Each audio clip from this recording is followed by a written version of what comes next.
Hello guys, my name is Wole Farron. I'm a tech entrepreneur and you're watching Tech Roundup, your weekly opinion, views and analysis of the top tech events happening around the world with a focus on Nigeria.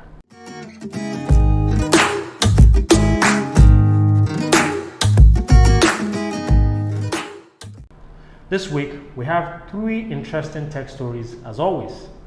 We're going to be reviewing Roku TV's aspiration to go public on the London Stock Exchange. And finally, we'll be looking at digital privacy in the smartphone age.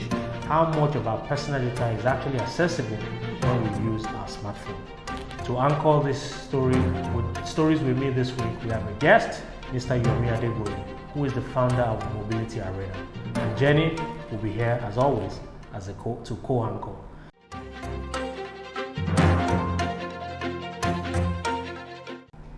So our first story this week is Nigeria's Roku TV's plan to list on the London Stock Exchange. Roku, Nigeria's Nigerian media company, plans to go public within the next year on the London Stock Exchange.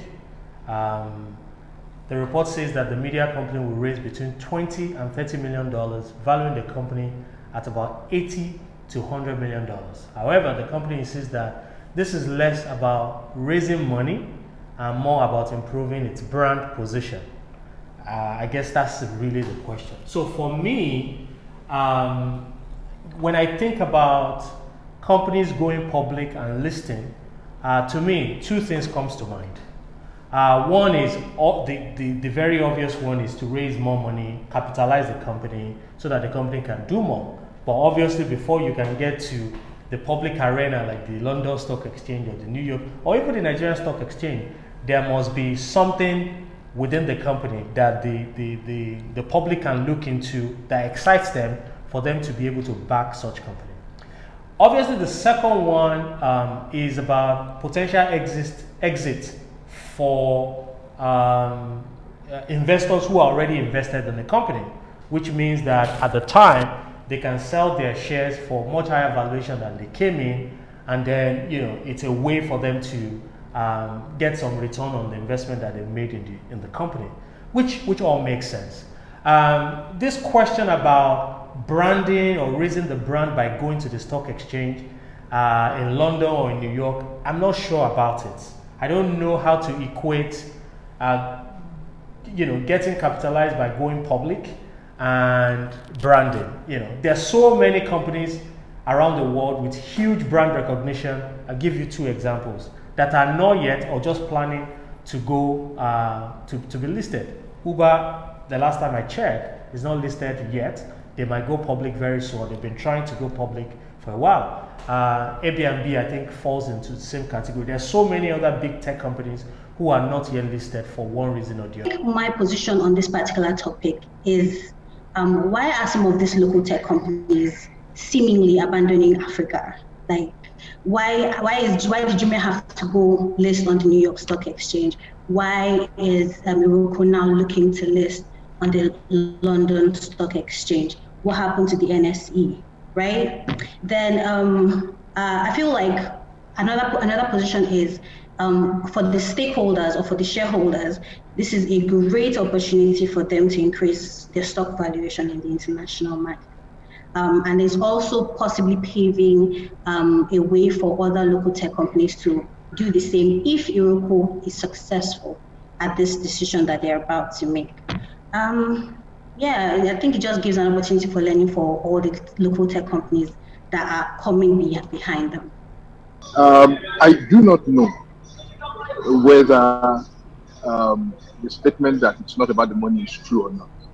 I know that entrepreneurs say a lot of catchy, buzzy, nice sounding things, but one thing is for sure, that brand will get greater visibility in the international space by being listed on that stock exchange. And if they are prepared for it, if they have crossed their T's and dotted their I's, it will not be messy like what we had with Jumia, and Roku TV will indeed be able to leverage them. I think that they want to be seen not primarily as a Nigerian brand anymore. And I see the sense in that. Looking through their records, looking through the statements they have put out in recent times, it was tough going for them here in Nigeria and in Africa as a whole. They were barely, scraping by. And since switching over to chasing after UK and US customers, you know, you've seen a rise in their income, uh, average revenue per user, and all that. And a move of this sort, I think, will benefit the company. Of course, it will boost the bottom line. It will improve the finances. It will increase cash flow. So, um, they may say it is not primarily about the money, but that visibility is meant to put them in front of people who will pay for their services and at the end of the day improve their bottom.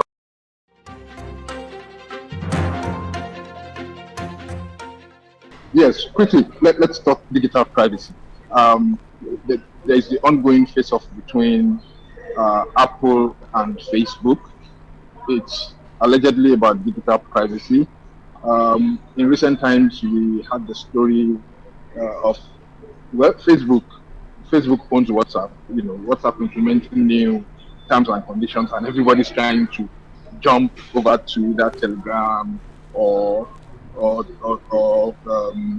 what's this other one? The question is really, um, is there really any online privacy, you know, anymore? If you move from WhatsApp to Telegram, do you gain any amount of privacy? If Apple implements that new feature that alerts users when their data is about to be shared or synchronized or accessed, does it guarantee any extra digital privacy? That's the question. To be honest, I'm at a crossroads. Apple and Facebook, both incredible companies. Facebook has had controversy about this topic for years now. And this clash between them and Apple, I might be leaning a little bit towards Apple because, I would want to know that my data is being used for whatever it's being used for before it is being used. And so I feel like to some extent, Apple is in the right. But then again, Facebook argues that, they need this data for targeting ads, that if they don't do this or run their business the way it's currently run, then businesses that operate on their platform, for example, might suffer. In my own case, I think I will land on the side of the user. I think everyone should take a pause and understand that when you post stuff out there on the internet, it's not coming back. So you should be responsible about the information that you are putting there about yourself.